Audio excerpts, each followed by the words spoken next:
Sejam muito bem-vindos ao podcast Tenho Tanto para Falar.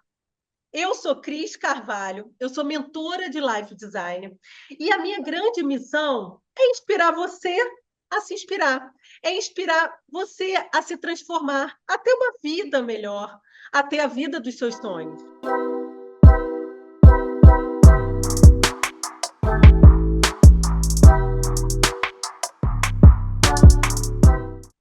Hoje eu estou aqui, eu acho que com o meu convidado mais especial da vida, que é o Celso. Eu falo o nome dele, eu já começo a chorar. O Celso eu conheci quando eu tinha exatos 14 anos, final dos 14 anos para os 15 anos. Foi no segundo grau, na escola onde a gente estudava Guanabara. Tinham dois gêmeos super famosos na escola, que era o Celso e o Carlos. E o Celso eu só fui conhecer depois, numa festa que a gente estava, e eu vi o Celso. Eu acho que a primeira vez que eu olhei para o Celso, ele olhou para mim, a gente sentou, né, Celso, e ficou a noite inteira, a tarde inteira, já não me lembro o horário, mas a gente ficou a festa inteira conversando. E aí foi muito engraçado, porque o Celso, ele é meu amigo desde os 15 anos, não preciso falar a minha idade aqui, mas enfim, já tem muitos anos que a gente é amigo. A gente se separa fisicamente, mas a gente não consegue se separar em alma, nem coração, nem amizade, nem amor, o que quer que seja essa emoção que a gente sente um pelo outro. E o mais engraçado foi que antes da gente começar aqui, eu sempre faço umas 3 respirações para a gente é, aterrar, para a gente estar presente. E aí o Celso chegou e me falou assim, mas Cris, a gente precisa fazer essas 3 respirações. Antigamente, quando a gente se conheceu, nem existia mindfulness, ninguém falava sobre isso. E a gente só de se olhar já se conectou. E é isso, gente. É uma amizade que a gente traz para a vida inteira. Ele é aquela pessoa que ele olha para mim, ele sabe o que eu estou sentindo. Nos momentos mais difíceis da minha vida, eu não falava nada com ele. Eu só sentava, abraçava ele e chorava. Não precisava. Então, a gente sempre está junto um do outro. Hoje, a gente está a quilômetros de distância, tem um oceano enorme entre a gente, mas isso não apaga isso aqui do que a gente sente. E uma coisa muito legal que ele falou hoje para mim é porque eu falei que o meu podcast, eu tenho tanto para falar. Mas ao longo desses anos que eu venho fazendo podcast, eu tenho mais para ouvir do que para falar. Eu tenho mais para aprender do que para ensinar. Eu tenho mais para ser transformada do que transformar os outros. E eu acho que essa série que eu vou fazer hoje com o Celso, que é a primeira, é bem diferente das outras. O que eu quero trazer aqui é humanidade. O que eu quero trazer aqui é uma história verdadeira. O que eu quero trazer aqui é uma transformação, é uma conversa entre amigos. Então, gente, aproveitem bastante esse papo, porque vai ser maravilhoso. Celso, seja bem-vindo aqui ao meu podcast. Oi, Cris, que delícia estar aqui, é um prazer, eu te amo muito. E assim, eu já tinha assistido seus podcasts, nunca imaginei que eu estaria aqui sendo um dos podcastados, sei lá como é que chama, entrevistados, escutados. Mas hoje você vai me escutar, se prepara. Ai, que bom! É exatamente isso que eu quero. Até porque eu acho que nesse momento de vida que a gente está, eu acho que eu preciso escutar você.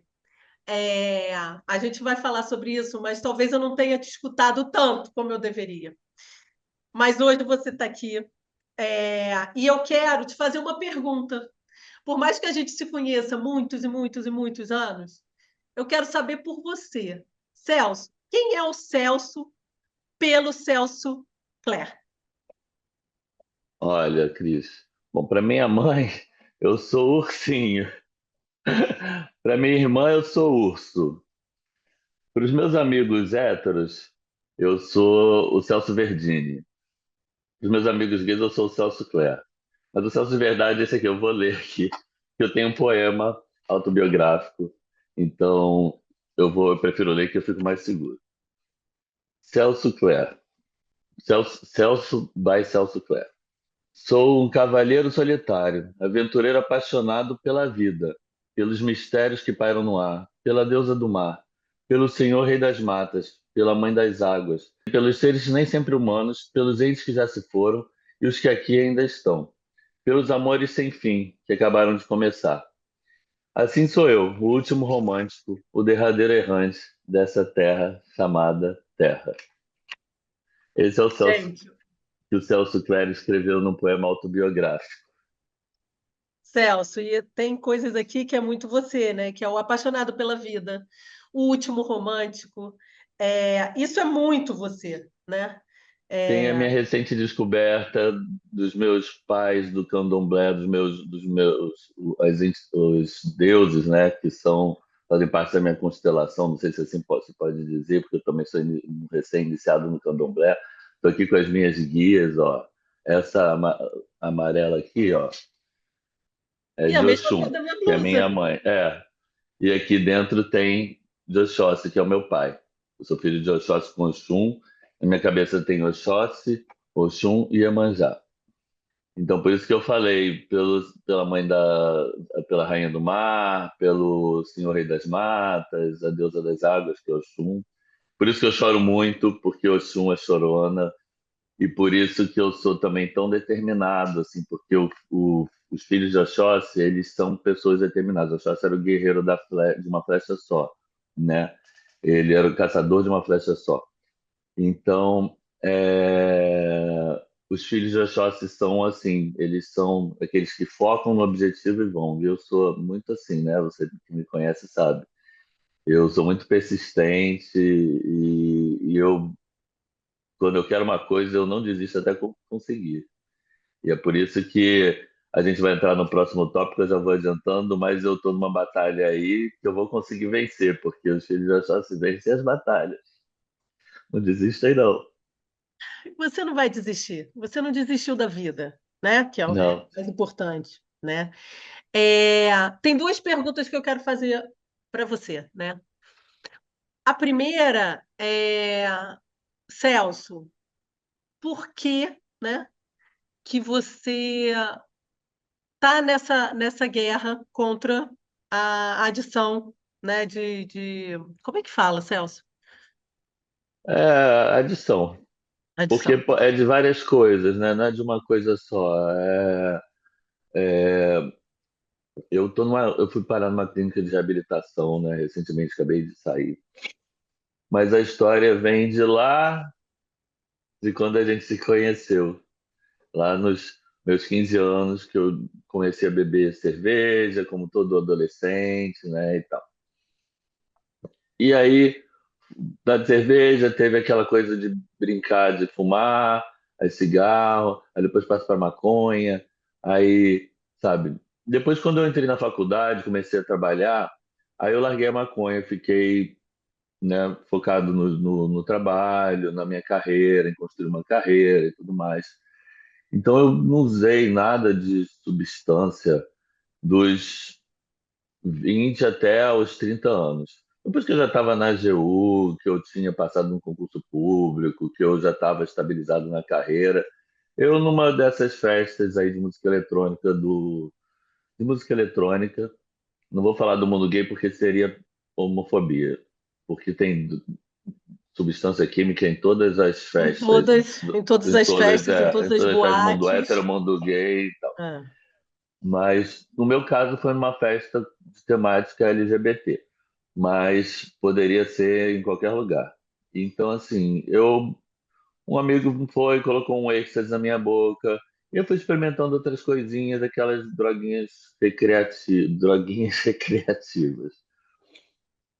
Mas ao longo desses anos, nessa coisa de brincar, de fazer uma coisa no fim de semana ou outra, eu acabei que por conta de uma série de fatores, né? Eu tive Covid em 2021, que eu quase morri, né? Fiquei no hospital internado 10 dias no Covidário. Isso me abalou muito. Eu sofri, até é uma coisa que eu vou falar aqui, que eu já falei lá na clínica, mas eu não fiz denúncia oficial, mas eu sofri um abuso sexual na clínica e por um enfermeiro. E eu, eu, nossa, isso assim, até falar é difícil, sabe? Mas por conta de tudo isso, eu saí de lá traumatizado. Eu tive depressão, é, e eu venho tratando essa depressão desde então. Eu tive também, eu estava trabalhando muito, estou trabalhando muito, sabe? Agora eu estou de licença médica, né? Desde que eu fui internado, É, eu é. estou de licença A médica. depressão foi depois do Covid. Foi. Eu achava que era porque depois do Covid ainda teve o fim de um relacionamento. E aí eu achava que a depressão era por causa do fim do relacionamento. Até que um dia o meu psiquiatra falou assim, porque a gente começou a falar do fim do relacionamento, começou a falar de relações, família, de um monte de coisa e tal. E a depressão não passava. E aí um dia ele falou assim, eu vou te passar um dever de casa. Você vai dormir e todos os sonhos que você tiver, você vai anotar. E aí eu tive um sonho com um abuso. E eu anotei. E quando eu levei para terapia, ele falou assim: Você foi abusado na infância? Não, você foi abusado alguma vez? Eu falei: Não fui abusado. Aí a gente começou, ele me fez fazer um desenho lá, como se parece uma coisa de criança, uma brincadeira de criança. Faz um desenho da sua família, não sei o que lá. Põe as pessoas que você conhece, as pessoas que você viu nos últimos nesse desenho, não sei o que lá. E de repente me veio a cara do abusador, do enfermeiro. E aí eu lembrei, para você ver como o nosso cérebro funciona. Como eu estava lá no covidário, com Covid, vulnerável, e aquele cara era um enfermeiro, para não sofrer com aquilo, eu apaguei da minha cabeça o negócio. Porque não adiantava eu denunciar ali, primeiro que não tinha nem força para denunciar, estava totalmente, né, à mercê. E se eu denunciasse, o cara ia lá no dia seguinte e desligava o Os aparelhos, equipamento, né? os aparelhos, eu estava com um respirador de gás, né, de oxigênio e tal. Eu desligava o oxigênio, botava um travesseiro na minha cara e eu morria ali, e morria a denúncia junto, entendeu? Então, para sobreviver ali, eu tive que apagar da minha memória. E isso veio, assim, 6 meses depois, essa memória desse abuso. E foi um abuso disfarçado de terapia, de relaxamento, sabe? Uma coisa meio assim. Então, e aí eu comecei a tratar. E aí, mas assim, eu estava trabalhando muito, e aí eu não conseguia também fazer a terapia direito, sabe? Foi muita coisa que foi se acumulando ao longo de 2021 para cá. E agora, mais recente, e aí eu acabei indo parar numa. Em vez de eu buscar eu tive também, eu fui mudando de terapeuta, fui mudando, mudei de psiquiatra, mudei de psicólogo algumas vezes, não estava encontrando um ajuste. Esse primeiro foi muito bom, mas depois que eu descobri qual era a questão, eu resolvi buscar um outro mais especializado em questões sexuais, porque ele era um terapeuta mais infantil, de sonhos, sabe? Sei. E aí eu não estava ainda me ajustando no nos médicos, né, nos psicólogos e psiquiatras que eu estava esbarrando. E aí o tratamento estava meio capenga dessa forma, né?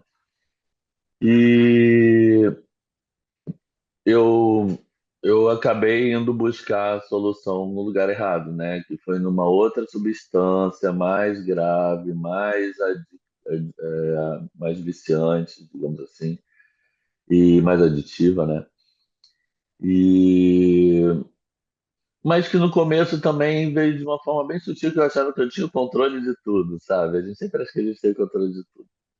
A gente acha que a gente é invencível, né, Celso? Que a gente pode fazer tudo Sim. sozinho. Foi, ela chegou aos pouquinhos, era uma coisa que eu fazia uma vez aqui, outra ali, depois foi virando uma vez por mês, depois foi virando uma vez a cada 15 dias, até que virou uma vez por semana.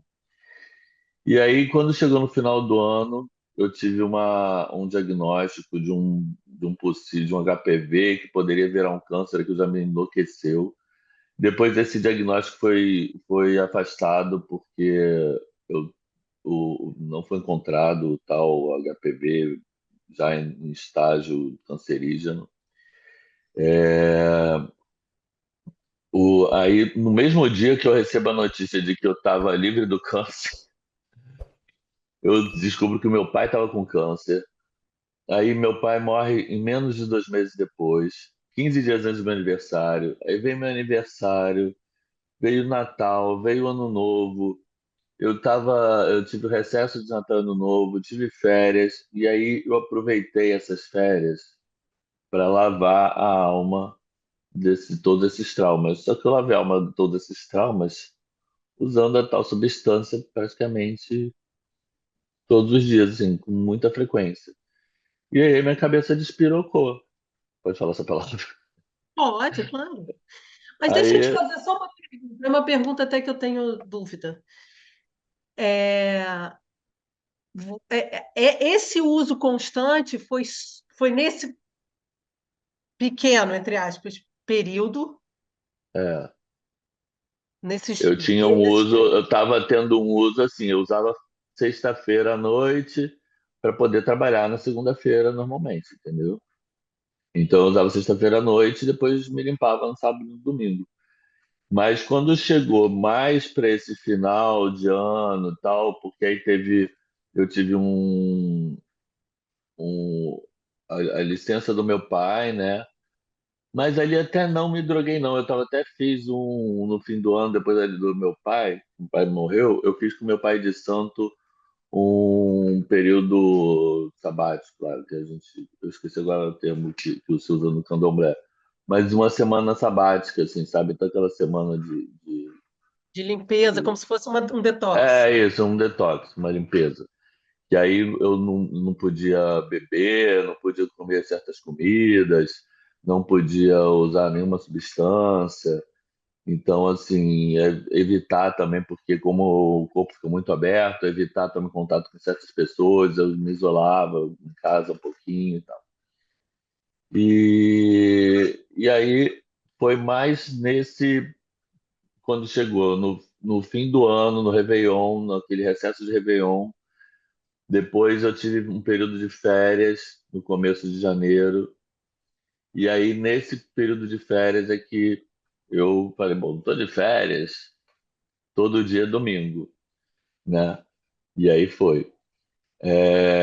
Mas quando eu percebi que eu estava usando muito, eu percebi que aquilo também estava me fazendo mal, que eu estava usando da maneira errada, que eu não estava usando mais para me divertir, que eu estava usando para pagar lá o sofrimento, o trauma da morte do meu pai. E aí eu fui procurar meu pai de santo. E ele perguntou quais eram as substâncias que eu usava, eu dei para ele os nomes. E aí ele falou assim: Olha, amanhã, nesse mesmo horário, eu vou fazer uma nova consulta com você. Quando eu falei com ele no dia seguinte, ele falou para mim assim: Celso, mandei o nome das substâncias que você usa para os melhores médicos daqui de Salvador. Meu pai de santo é baiano, né? Mãe de Salvador. Médicos aqui de Salvador, que são meus filhos de santo. E eles me disseram que não existe tratamento por via espiritual para essas substâncias. Você precisa de uma internação. Então, eu vou te dar uma missão. Você vai pegar todas essas substâncias, os apetrechos que você usa para usar as substâncias, vai botar numa caixa e vai entregar amanhã, quando a sua faxineira chegar. Vai entregar essa caixa para ela e vai pedir para ela chamar, para ela pedir ajuda. Quem que você quer que te ajude? Aí eu falei assim, os meus irmãos. Aí ele falou, então você vai pedir para ela chamar os seus irmãos. E aí eu passei aquela noite acordado, esperando a minha faxineira chegar. Quando ela chegou, eu entreguei para ela, para Daisy. Daisy, te amo.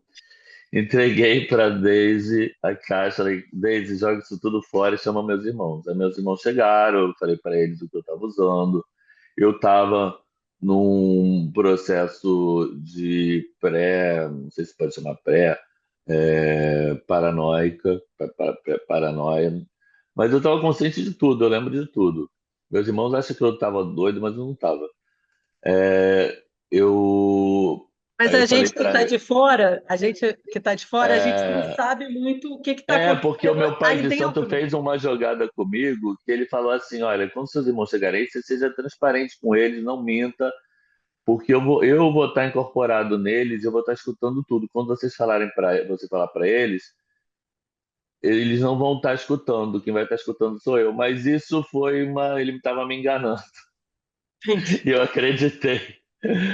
Então a paranoia foi, Graças a Deus que sim, você a acreditou. paranoia foi a minha fé tão grande que eu acreditei que os meus irmãos estavam que ele estava incorporado aos meus irmãos. Os meus irmãos chegaram e eu fui falando tudo, achando que eu estava falando do meu pai de santo e que depois eles iam esquecer completamente, que meu pai de santo ia entrar na cabeça deles, que eles iam esquecer que não ia ter o prejuízo de depois ter que lidar com os meus irmãos preocupados comigo. Mas no fim, não. Eu contei tudo para minha irmã, para o meu irmão, para o meu melhor amigo, o Bruno, sabe? Que veio também. O Bruno também estava aí E com você, né? o Bruno, a minha irmã chamou o Bruno também. E aí eu contei tudo para eles e achando que estava contando para meu pai de santo que depois eles iam esquecer, mas não. Tanto que depois, quando eu fui pegar o celular, estava meu pai dizendo: meu filho, me desculpe por ter te enganado, mas é o melhor que eu estou fazendo por você, sabe? Se eu tivesse alguma coisa que eu pudesse fazer pela via espiritual, algum trabalho, algum ebó, pode ter certeza que eu teria feito. Mas os médicos me garantiram que só a internação. Então, seja corajoso, vá se internar, chegue lá de cabeça erguida, porque você é um príncipe e sai dessa internação de cabeça erguida. Eu não cheguei lá de cabeça erguida, não, mas eu saí de lá de cabeça erguida, Cris. Por isso que eu tô aqui de cabeça erguida também falando com você, sem medo de julgamento, porque eu não tenho nada Celso, do que me envergonhar, só tenho do que me orgulhar de mim mesmo. não, você não tem que se. Eu acho assim, você não precisa se julgar também, É, sabe? o Porque auto-julgamento ninguém. é duro. Eu acho que é o pior até. É, você sabe que a gente também virou seu grupo de apoio. Você sabe que a Sim. gente que a gente se juntou. Eu soube um pouquinho antes do que todo, assim, né, do grupo ser formado, mas Mas assim, sabe que esse grupo foi eu que formei. Fui eu que dei os sei, nomes sei, das pessoas. Tem umas sei. 40 pessoas no grupo de apoio, todos os nomes. Fui eu que dei para minha irmã. Falei, eu quero A que Isley essas falou, pessoas sejam. a Isley e o Carlos, eles falaram pra gente. É, e isso foi um, foi um caso de muito questionamento também meu, sabe, Celso? Porque, ao mesmo tempo, eu me questionei muito, sabe? Porque eu falei assim, como que eu nunca notei, nunca percebi, nunca perguntei para o Celso, entendeu? Por mais que eu visse que às vezes você estava triste, que você, né? A gente sabe. Eu Normal, quando é. Eu sou uma quando eu te pessoa mando, emocionada, então quando eu me emociono é normal. Você vê, eu é, tô aqui sóbrio e tô emocionado. Então é, não é muito diferente. Eu não era uma pessoa adicta, profunda, grave, assim. E eu já sou uma pessoa emocionada por natureza. Então, assim, eu não tenho nenhum transtorno psiquiátrico grave. O que eu tive foi burnout e depressão por conta do burnout, por conta dos traumas sofridos desde o Covid, mas eu não tenho depressão crônica, essas coisas, sabe? Então, isso ajudou, porque se eu tivesse uma questão psiquiátrica, um borderline, uma bipolaridade, sim. a droga teria feito um efeito pior. E assim, não são só substâncias ilícitas, não, sabe? Eu usava também substâncias lícitas, como é, Rivotril, remédio para dormir, sabe? Havia também um abuso disso tudo. Então, assim, na verdade, virava um coquetel. É. Na verdade, você queria ir curando cada uma das coisas, né? Aí você usava uma outra É, droga é. para Uma ir para acordar, uma apaziguando. para dormir, uma para se divertir, uma para aplacar a ressaca. Entendi. E agora me diz uma coisa, quando te levaram para a clínica, né? Como é que, porque assim, tem várias emoções que eu acredito que tenham surgido em você. Uma coisa é ótimo, você tomou essa decisão com uma ajuda espiritual, lógico, que a gente precisa de ajuda, né? Para Não, e é qualquer coisa. importante que eu cheguei na clínica andando e assim, a minha internação fui eu mesmo que assinei, entendeu?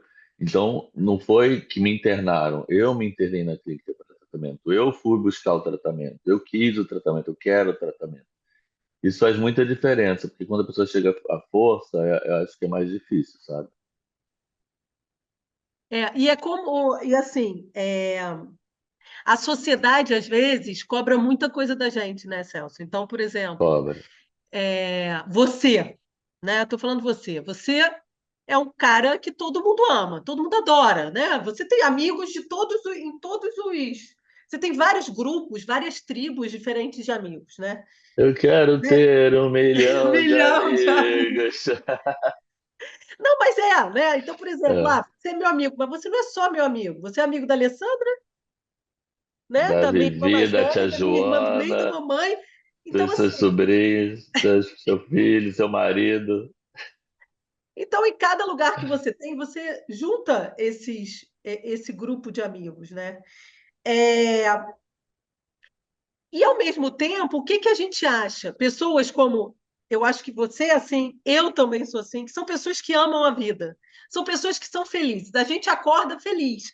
A gente pode ter triste, a gente tem todas as nossas mazelas, você está saindo de um problema, poxa, super difícil, né? E grave, que eu nem consigo imaginar quantas emoções tem aí dentro. Mas você é uma pessoa feliz. E a gente que está de fora, a sociedade está de fora e fala: o Celso, milhões de amigos, uma família maravilhosa que ama de paixão, muito bem sucedido profissionalmente, né? Não tem problema. Não precisa de ajuda, né? Então, eu não sei se também, Celso, não sei se isso acontece com você, não sei Todo se mundo também. tem problema. O problema não está restrito a uma classe social, a um estilo de vida, a uma condição socioeconômica, não está restrita a temperamento. Tem problema quem é feliz, tem problema quem é triste, tem problema quem tem problema psiquiátrico e quem não tem. Viver é isso, viver é a gente saber enfrentar os problemas, enfrentar de cabeça erguida, com coragem. Para viver é preciso coragem, né? Não, precisa Para coragem. Foi aquilo sobreviver que você, mais ainda. e Para foi aquilo que você sobreviver mais falou, né? ainda. Só não se emociona quando a gente está morto. A vida é a Ah, emoção. sim, a vida é emoção. Eu falei, não estava gravando ainda, né? Eu Não, falei não. que a minha cachorrinha, quando eu passei com a minha cachorrinha hoje de manhã, que eu vi o sol nascendo na praia do Leblon, eu me emocionei como eu estou me emocionando agora, só de lembrar. Eu fui cantando aquela música do Lu Santos. É, lá vem o sol, O tchu, sol, tchu, tchururu. lá vem o sol, eu já sei, it's alright. Tarararara. Então, assim, a vida é uma emoção, só não se emociona quem já morreu, né, infelizmente. Mas viver a emoção o dia inteiro, a gente se emociona vendo uma pessoa em situação de rua. A gente se emociona vendo um casal apaixonado. Eu me emocionei depois do café da manhã na esquina, vendo uma menininha falando assim: Papai, papai, aqui é rosa, porque o café tinha uma parte da parede lá que era pintada de rosa e ela tava com um shortinho rosa também combinando. Então, assim, a vida é emoção. Eu tô aqui, ó, vejo lágrimas escorrendo. Isso aqui é emoção também. Eu não vou limpar, não. Não é Ai, porque eu tô maquiado, não, que eu não tô maquiado, mas é porque deixa chover, oh, deixa a água deixa a rolar. chuva molhar. Muito bom, Aqui Celso. é a mamãe É, Oxum mandando, lavando minha alma.